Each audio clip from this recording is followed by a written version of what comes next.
Hello everybody, hello my friends, and hello everyone who watches this video. I welcome you on this Good Friday, the day of Jesus' death. And I thought, as it is Good Friday, it is a good topic to speak about Jesus' death, because there's many questions about it. Have you ever wondered how Jesus could die if he was God? So, have you ever asked the question, how can God die? And if God dies, how can the universe continue to work? I want to reason about this question today, and I want to start with you with a normal death of a normal human. What happens if people die? Now, I don't speak about the medical thing because I'm not a medical doctor, but there are some obvious things like our body stops to work. The functions of our body they just don't do their job anymore, and there is no life in this body anymore. We bury this body or we burn it, and anyway, this body will be destroyed because it's useless. But something remains of this human being, it's the soul. And according to the Bible, the soul goes to a special place of preservation. And this place is called in the Old Testament, in the Jewish part of the Bible, it's called Sheol. And in English translation, sometimes it's called realm of dead. And in the Greek New Testament, it is called Hades. So this place, the Sheol, is not hell. It is a place of preservation, a place of waiting for the judgment. And from the Bible we know that there is no action. These people cannot do something in favor for their eternal life. They cannot praise God in this place. It's very different. They're just preserved for the final judgment. In which relation does God stand to the Sheol? I want to think a little bit about this question without making it too big. We read in Psalms 139 that God is omnipresent. So this psalm is very much about God's omnipresence, and that there is no place where he is not. And in verse 8 it is said like this: if I ascend to heaven, you are there. And if I make my bed in Sheol, you are there. So from this verse we know, and from other verses, we know that God is present in the Sheol. He is not absent. It's not a place where God is not. He is there. He's there like he's now right next to me and to you. As God is omnipresent, he is everywhere. There is no place where we can hide from him, not even in the Sheol. And if we read 1 Samuel chapter 2 verse 6, we see that God has power about this place. There we read, the Lord kills and brings to life. He brings down to Sheol and he raises up. So God has the power to bring people to this place, and he has also the power to raise people from there. He is the Lord of this place, and this place, the Sheol, has no power over God. God is more powerful. God is the Lord of any place and also the Lord of the Sheol. God is not a captive to the Sheol, like all the dead souls which are preserved there. If God is in the Sheol, he is there as a ruler, not as a prisoner. And he can take action there. In Psalm 116 we read, by the way, the Psalm 116 is also a prophetic psalm about Jesus. Read it, it's very interesting.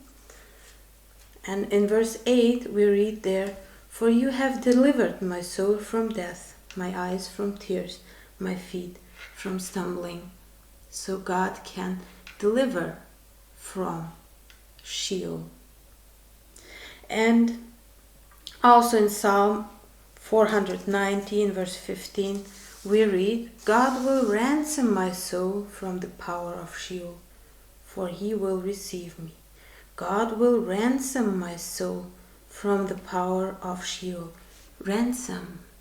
Ransom. What does this mean? If you ransom something, you do not just take it, but you take it and give something instead. What is given for our souls as a ransom? It is the soul of Jesus Christ. And now we are there at the very topic of this session. Jesus died. How can this be? How can Jesus die for us as a ransom? If he's God, how can he die? If he's human, anyway, he cannot die for us. So what is he and how can he die for us? As Christians, we believe that Jesus is totally God and totally human, totally divine and totally human. Jesus is not created like you and me. He's not created like the universe. He is a creator. Jesus has made everything that exists. And Jesus was never created himself. So he is totally divine. But 2000 years ago, he decided to add to his divine nature a human nature.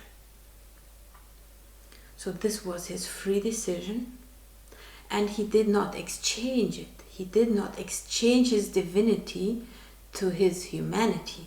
No, he kept his divinity and added to the divinity the humanity.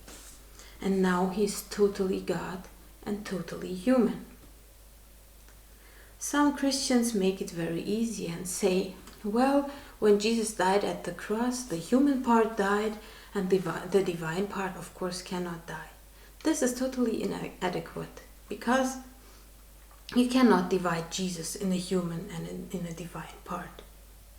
Because Jesus is not half divine and half human. God is totally divine and totally human. There is no way to divide it or to mix it, because if you mix or divide, in any case, you have parts. But Jesus is not partially divine and partially human. He's both in total. And if you don't understand this, this is how God is. You cannot understand God. He is higher than your imagination. He is greater than our brains. So Jesus is totally divine and totally human. But how can it be that Jesus died? And what happened when he died? Let's focus on this. When Jesus died, first it was like a human dying. His body stopped working. His corpus became useless. It was buried, like everyone else's corpus is buried. And if it remained in the grave, it would be destroyed like everybody's body was destroyed. But fortunately, it did not remain in the grave. And his soul, the soul did the same thing like every human soul did.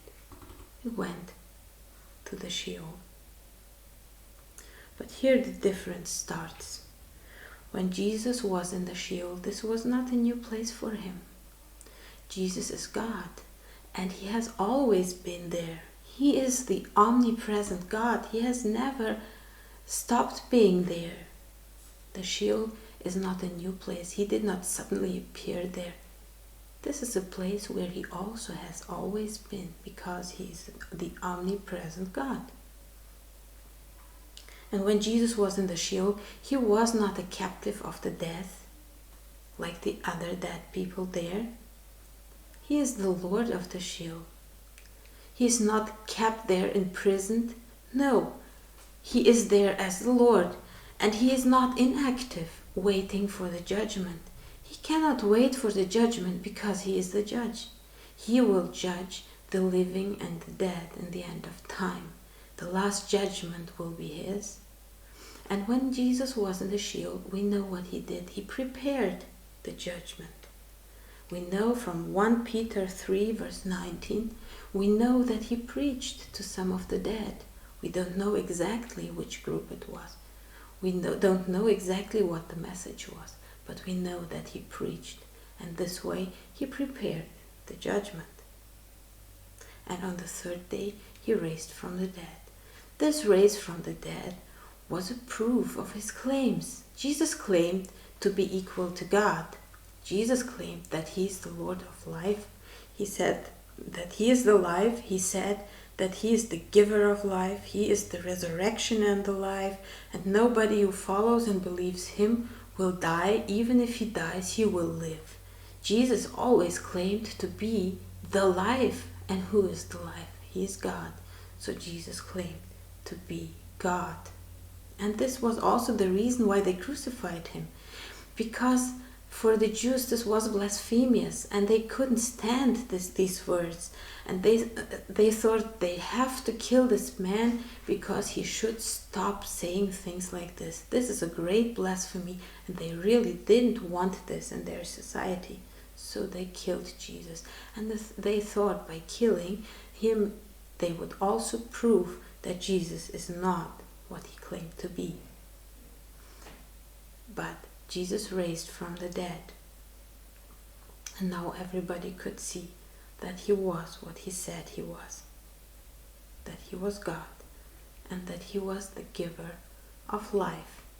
And he also showed that he's the Lord over Sheol, and that he is the last judge, because he could overcome the boundaries of the realm of dead and could come back to life in his eternal body, not a body which had to die again.